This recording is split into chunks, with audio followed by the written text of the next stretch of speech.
বিশ্ববিদ্যালয় মঞ্জুরি কমিশন জানিয়েছে সবার জন্য সুবিধাজনক স্থানে প্রস্তাবিত ঢাকা কেন্দ্রীয় বিশ্ববিদ্যালয়ের মূল ক্যাম্পাস নির্ধারণ করা হবে। এই বছরের মধ্যেই নতুন বিশ্ববিদ্যালয়ের জন্য অধ্যাদেশ জারি হবে বলেও জানিয়েছে কমিশন।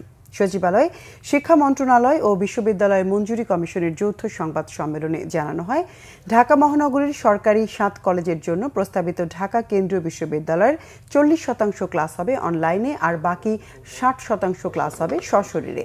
এছাড়া এবারের ভর্তি কার্যক্রম বিদ্যমান নিয়মেই হবে। সংবাদ সম্মেলনে জানানো হয়, কলেজগুলোর বিদ্যমান উচ্চ মাধ্যমিক পর্যায়ে অক্ষুণ্ণ থাকবে। নতুন এই বিশ্ববিদ্যালয়ে একটি কলেজে এক বা একাধিক স্কুল ভিত্তিক ক্লাস হবে।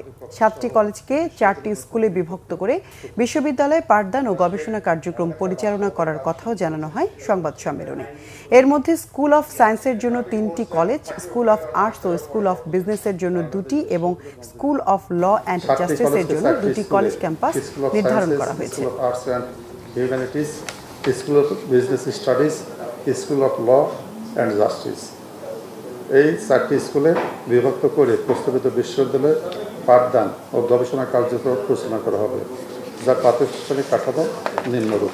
এই শিক্ষার্থীরা ভর্তি হওয়ার যে প্রক্রিয়া শুরু হওয়ার পরে যে সময়টুকু আমি নিশ্চিত এর মধ্য দিয়েই বিশ্ববিদ্যালয় অধ্যাদেশ কিংবা বিশ্ববিদ্যালয়ের যে আইনি কাঠামো সেটা পূর্ণতা পাবে, কারণ এই বার্ডেনটা এখন আমাদের সবার জন্য একই রকম এবং শিক্ষার্থীদের জন্য তো বটেই। কিন্তু উদ্ভূত পরিস্থিতিতে এর চাইতে আমাদের অন্য কোনো বিকল্প আসলে ছিল না। ভর্তি কার্যক্রমের সাথে এই বিশ্ববিদ্যালয় কাঠামোর সম্পর্ক, এটা হচ্ছে বিদ্যমান কাঠামোতে ভর্তি।